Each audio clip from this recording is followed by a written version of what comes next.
m'appelle Sofiane Koudini, fille du capitaine Hassan Koudini, qui a une grande expérience dans le domaine maritime.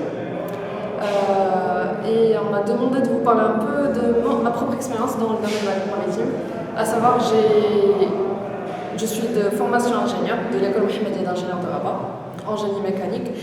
Et à ma deuxième année, j'ai fait un premier stage sur le chantier naval Agadir Fouti, dans l'entreprise CNAF, où j'ai été chargée de faire un cahier des charges, un chariot transporteur et de mise à l'eau des bateaux. Donc pendant cette première expérience, j'ai fait une analyse fonctionnelle, donc il y avait un aspect théorique, une analyse fonctionnelle, une analyse du besoin, les différentes contraintes qu'on avait. Et en troisième année, j'ai intégré ça dans mon stage de fin d'études. J'ai travaillé en binôme. Et donc cet aspect, c'était l'aspect pratique de ce qu'on avait étudié en deuxième année. Et donc moi j'ai eu l'opportunité, la chance de travailler sur un domaine bien précis et d'avoir le pied sur le terrain directement, ce qui n'est pas la chance de tout le monde. De travailler dans un projet concret et il y a un réel besoin. Ça veut dire un chariot qui pourrait transporter le bateau dès sa conception, sa construction jusqu'à la mise à l'eau.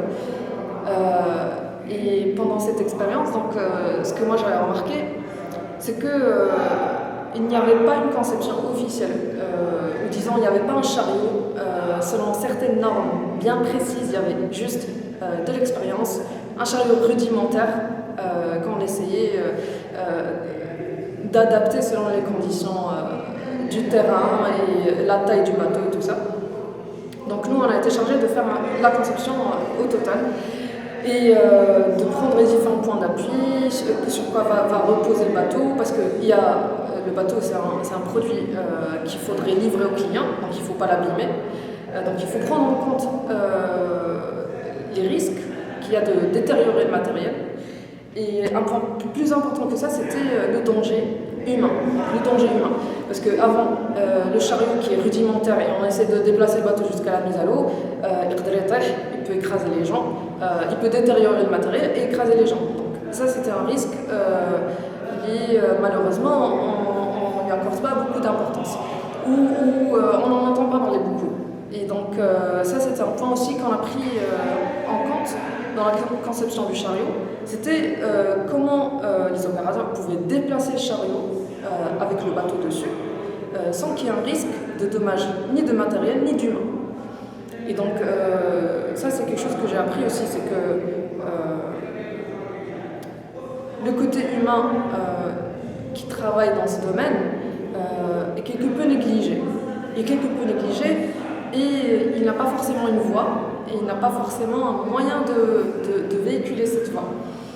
Et donc moi mon message aujourd'hui c'est il faut qu'il y ait un changement positif, il faut apporter un changement positif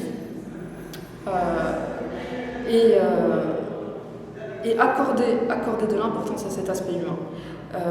Parce que non seulement c'est dans le respect de l'humanité tout simplement, mais ça encourage nous, à l'époque jeunes ingénieurs, de travailler dans un safe place, dans un environnement sécurisé, où on peut apprendre sur le terrain, avoir la main dans la pâte et travailler avec les ingénieurs, les ouvriers, les techniciens, main dans la main. Et ça, c'est quelque chose que j'aimerais voir à l'avenir. C'est-à-dire, moi, j'ai eu la chance de travailler concrètement sur un projet où le besoin était vraiment bien souligné. Et plusieurs collègues, plusieurs camarades de classe ont dû inventer le besoin pour travailler leur projet de fin d'études. Moi, j'ai eu la chance de travailler sur un réel besoin. Et ça, c'est dommage parce qu'il y a des besoins qui existent dans le chantier naval, dans le domaine maritime en général, mais dans mon domaine, dans le génie mécanique, il y a des choses à faire. Il y a beaucoup de besoins. Et l'élève ingénieur peut apporter ça, peut apporter ses compétences intégrées pendant ses études, mais aussi de ce contact et ces interactions humaines avec les gens du métier. Et ça, c'est quelque chose qu'on ne touche pas forcément quand on est élève ingénieur. Donc on ne sent que pendant notre première expérience de stage, première expérience ouvrier, tout ça. En tant que fille d'un capitaine qui prenait la mer pendant plusieurs mois, nous avons partagé sa famille qui l'attendait patiemment en priant qu'il revienne sain et sauf. Nous avons partagé ses joies et ses épreuves qui parfois s'annonçaient comme des rendez-vous avec la mort. Et je voudrais parler un peu du métier du marin en général, mais du capitaine en particulier. Le capitaine a deux familles. Il a une famille en mer et il a une autre famille qui l'attend sur la terre ferme. Sa famille en mer, il est le leader, son équipage compte sur lui. Il doit être le médecin, le psychologue, le maître, le professeur, l'éducateur.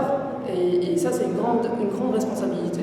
Et parfois, c'est un grand fardeau sur ses épaules parce que même si lui, il n'est pas forcément bien, il ne doit jamais montrer aux troupes, ça veut dire, ça fait un peu militaire, mais il ne faut jamais montrer que ça ne va pas bien. Il faut toujours lever le moral des troupes. Donc ça, c'est quelque chose que le capitaine doit faire et c'est le seul à pouvoir le faire.